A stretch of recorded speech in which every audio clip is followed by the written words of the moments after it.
I am confused. Being philosophically consistent and being a very honest person, I'm sure you can tell me where God came from. And in addition, once you've told me where God comes from, please try to clarify how you can figure that a spiritual force can have an impact on a material universe to create it. You got 5 minutes. Now, I just want to know which question. That's all right. You may take the rest of the minutes. We're supposed to do one question at a time. Which one would you like?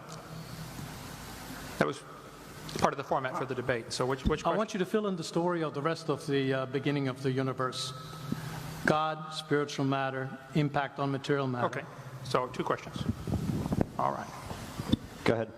All right, your question, where did God come from, assumes that you're thinking of the wrong, obviously it displays that you're thinking of the wrong God, because the God of the Bible is not affected by time, space, or matter. If he's affected by time, space, or matter, he's not God.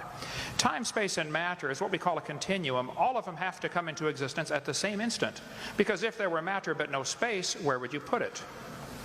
If there were matter and space but no time, when would you put it? You cannot have time, space, or matter independently. They have to come into existence simultaneously. The Bible answers that in 10 words. In the beginning, there's time. God created the heaven, there's space, and the earth, there's matter.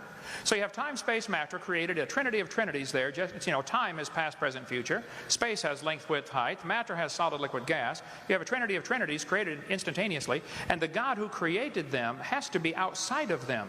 If he's limited by time, he's not God.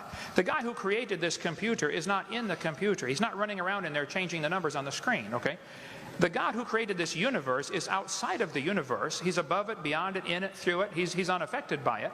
So the concept that a spiritual force cannot have any effect on a material body, well then I guess you'd have to explain to me things like emotions and love and hatred and envy and jealousy and rationality.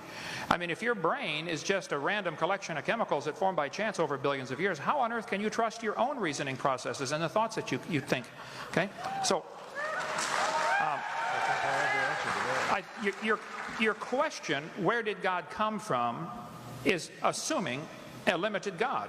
And that's your problem. The God that I worship is not limited by time, space, or matter. If I could fit the infinite God in my 3-pound brain, he would not be worth worshiping, that's for certain. So that's the God that I worship. Thank you.